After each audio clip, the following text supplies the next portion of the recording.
Hey there, YouTube friends. E&M guy here again to do a headlight bulb replacement on a 2007 Chevy Tahoe. I believe this is good through a 2014 model year with the same frame. Also, GMC Yukon would be very similar, if not identical, to this procedure. So if you're just needing to replace your high beam or your low beam, you can do that pretty simply by just removing a couple bolts that you can access through the hood area.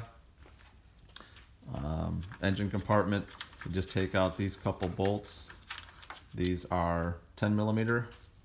Just set that aside.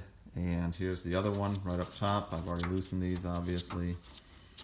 And those just come right out, 10 millimeter.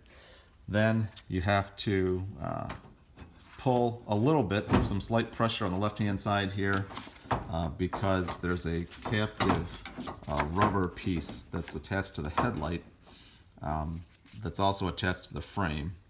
And if you can see right down in there, it's that little circular piece that you see there on the left. That little stub that jabs out helps to align the lamp when you push it back, and then right below that is a little stab that goes into that piece there that it locks into. So once you pull that a little bit and you pop that free, this whole thing just should move enough there that with a hand it shouldn't be too difficult to get down there if your hand's not too big, or if you have a teenager age individual that can help you out, and you just wiggle that enough to get in there. And right now I'm looking at doing the low beam. You just give that a twist, you pull that up, and there you go. That's your your low beam lamp.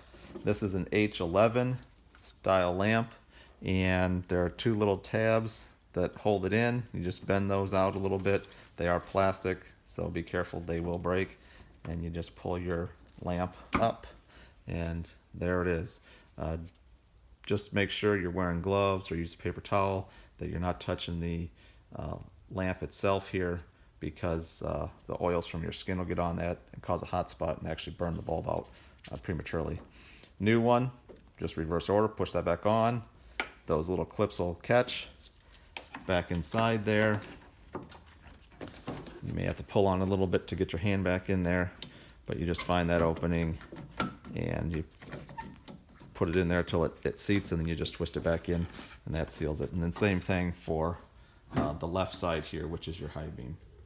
Now, to get to your running light, which is down here, or to your turn signal, or to your side marker light, that's a bit more challenging. Now, to do that, you really can't get in here, even with my hands that are probably average size, if not a little smaller. There is no way I can get down into that. And there's certainly not enough room on the side here to be able to get into that compartment anywhere to get to the back side of that headlamp. Even removing this tank, you probably could do that, but to remove the tank, you got to take out this bolt.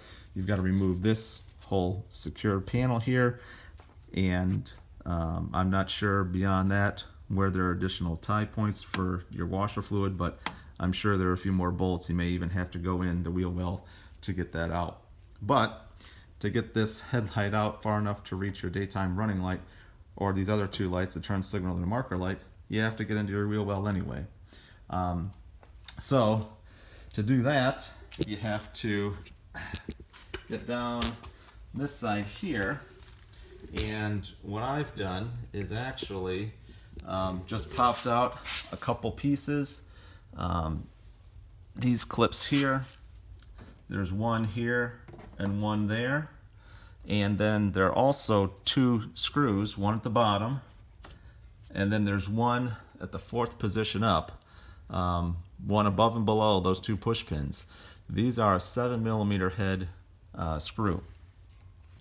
Those need to come off because then you're going to have to go inside here and remove or at least loosen another bolt. It is a 10mm bolt, and to do that you've got to just kind of pull this mechanism back here that holds on your flap, and up inside there is a 10mm, like I said, flap with a bolt on it, and that flap sticks out of the headlight, and it holds the headlight in that corner. So you can use a ratchet or you can use a wrench. Either one will work, but you have to get up inside there, and I'm not even going to be able to see it up here with you guys, but it's right back up in there. You just get your hand up there and you just loosen that up a little bit. Don't take it out because it's probably kind of a pain to get it back in. You can do it by loosening it, and it's a little tab that will hold in the corner of this light. It's right down in here, and it attaches back behind this panel. So you have to loosen that to be able to take it out far enough to get to those bottom bulbs here. Now, I also went one step further, and I took out these bolts here along the front of this, which is your whole bumper, and allowed me a little bit more room to mess around with trying to jimmy this light fixture out. You need to be careful though, because this is all one piece. This is all part of your bumper here, down and over.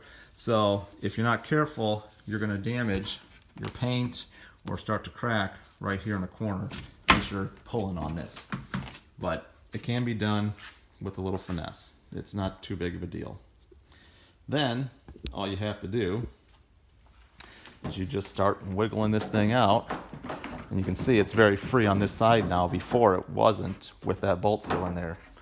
So loosen that bolt, and I'm able to just kind of pull it out enough that I can get to it here, and with that I now have enough room to get my hand all the way down in there to get to those locations.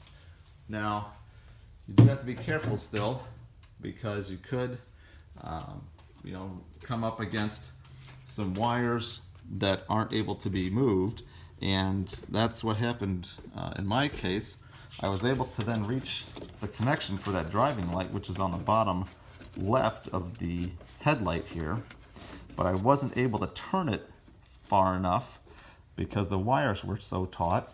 I wasn't able to turn it far enough to actually get it out, because there's actually a captive screw in here that allows the wires to stay trained and kind of out of the way. It holds all the headlight wires back there.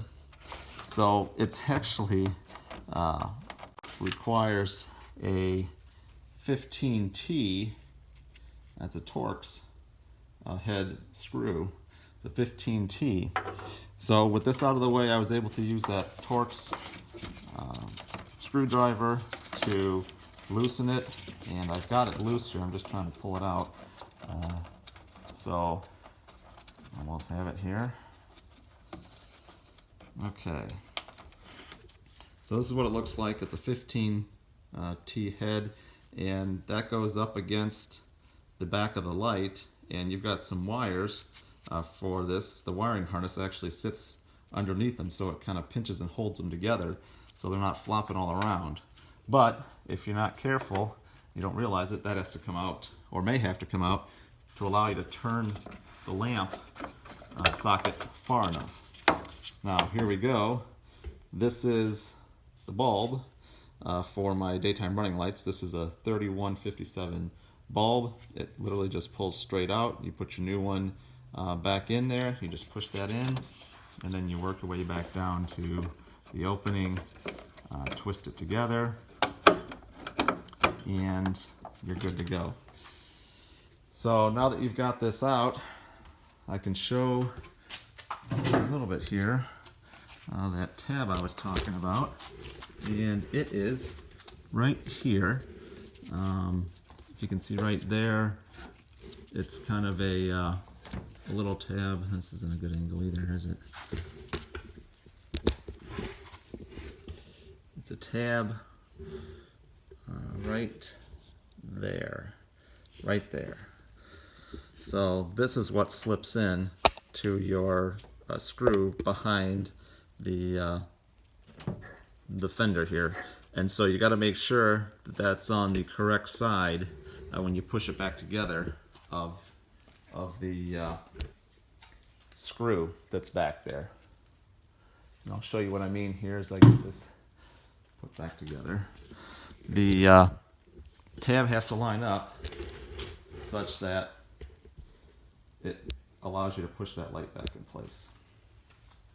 So you kind of got to wiggle it back and forth to get it in there, and you just push it back like that.